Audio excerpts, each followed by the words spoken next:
Hey folks, Aaron here. Welcome back to another anime review. Today we're looking at episode 2 of Libra of Nil Admirari.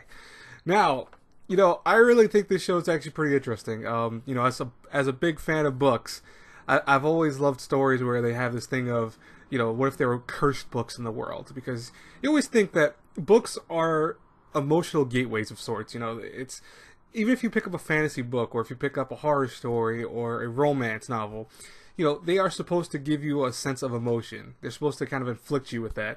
I forget what anime it was, but there was this, not even an anime, it could have been a story, but one of the characters said something along the lines that it was very interesting, where he said, a good story is supposed to poison you. Oh, you know what that was? That was actually Love is Like After the Rain. That's what it was. I remember now. He said a good story is supposed to poison you. It's supposed to inflict a poison that doesn't leave your body and stay with you long after you read the book.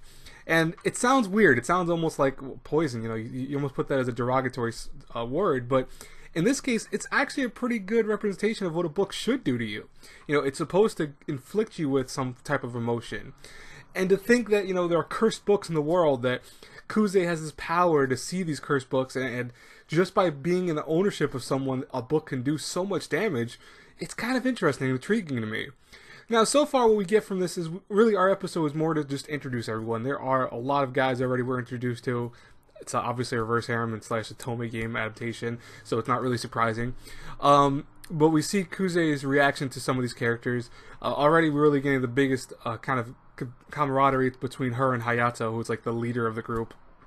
But, it's pretty interesting to see these very interesting cast of people. I keep using that word because specifically they're very weird cast, to say the least, and this is the way I want to put this for interesting in this sense.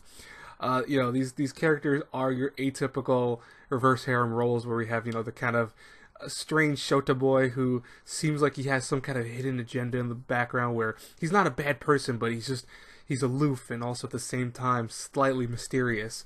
And then we have our main dude who's, kind of hard when he has to be, like, for example, at one point Kuze gets lost almost, and like this dude just gets up to her and goes, "Oh my god, what happened to you? I was so scared. I'm glad you're okay. I was worried." It's like, dude, she was like 10 feet behind you guys. It's okay, chill out, man. I know you like the girl. She's cute. Yes, Kuze is very cute, but it's like, chill the hell out, man. You're in a crowded public place. Nothing's gonna happen, okay? I was like, Jesus Christ. But seriously though, we also met the kind of right away overload, like, hey, do you need a boyfriend? I can fill that role. What about a sweetheart? I'm like, oh god. That made me kind of actually cringe a little bit. I was like, wow, you are a very interesting dude too. I loved Kuze's reaction to him though. It was like, oh, listen, I don't like just guys and stuff like that. And I'm like, I love Hayato then following up with like looking at her like, wait, whoa, what? Like guys, but then she like gave him like a confident look. So I was like, okay, she's just playing it off to make sure this guy just kind of keeps his place. And then we also had the one mysterious dude completely who ate one piece of sushi and then immediately goes, okay, nice meeting you, then walks away. Like I said before, interesting cast, but you're also atypical reverse harem cast. But we see that a lot of Japanese books, apparently they're the main focus of these cursed homes.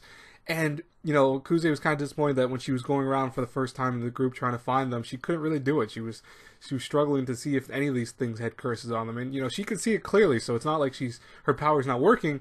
It's just that there aren't as many cursed homes as they probably think there are. She saw that whole room filled with them, but in terms of the circulation of them, I don't think they're all over the place. Now, what is also kind of curious is that we see at the very end of the episode a group of strange men, and they were surrounding a book, and they were doing a dance around it, a kind of like a ritual around it.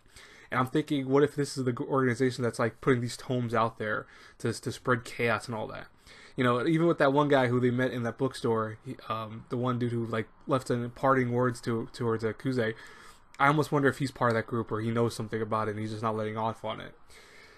It's definitely going to be a good show, I think. I don't think it's going to be groundbreaking. I really don't, because, already we're starting to see a lot of tropes and cliches that, come with your usual reverse harem elements. But so far, I really like the music. Like I said before, I like the animation style. These characters aren't too bad from what we have. Kuze is proving to be a strong, so far, keyword strong so far, or keywords, I should say, reverse harem lead. You know, she a little bit with that whole thing of her panicking was a little strange, but more so than anything, it seems like she has the ability to at least be somewhat defiant and strong when she needs to be, which is a good thing. I really don't want her character to be, you know, something like a Diabolic Lovers, for example, character. I want her to be strong, because I really do gauge a lot of verse harems off of the main female protagonist being strong or not. But anyways, guys and girls, what did you think about this week's episode of I'm not even gonna try to pronounce it. It's Libra of Nil Admirari, I think, or something like that. I almost had to like think for a second. It's a very long title if you look up the Japanese name for it. But what did you guys think about it? Let me know in the comments below. Make sure to join me, by the way, at 8 o'clock Eastern Standard Time. It's going to be different time zones, by the way, for everyone, because some of the people that I'm doing the stream with are in California, so for them I think it's like 5 o'clock Eastern Standard Time. But for me, at least, if you're on the East Coast, 8 o'clock Eastern Standard Time, we'll be doing a hour or so live stream. It's not going to be super long, but it's going to be meant to help kickstart a project that's done by Tim Morris called Column. It's going to be a lot of fun. We have a special guest in the form of Jeremy Lee, who you may know from Asuna from SAO. She does the voice of her, and she does Lucy from Fairy Tail, so that's pretty cool. She does one of the characters in this Kickstarter, which, you know, it's going to be definitely pretty awesome to talk to her about it, and even talk to Tim about what he's doing with this and all that, and what he has in, you know, kind of questions for him in terms of what's going for the future of Column.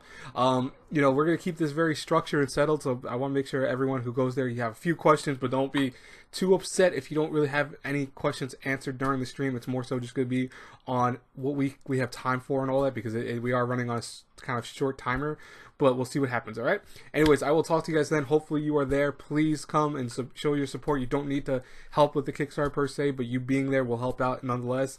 And if you do, hey, like I said, I'm gonna leave the links to the Kickstarter page and all that. You can put down $5. You can put down $10. You can buy the book early on and see what you think about it and stuff like that. It's not gonna be like you can buy it right there, but you can buy the book if it gets kickstarted, and you can, you know, hopefully see the cool thing that he has in store.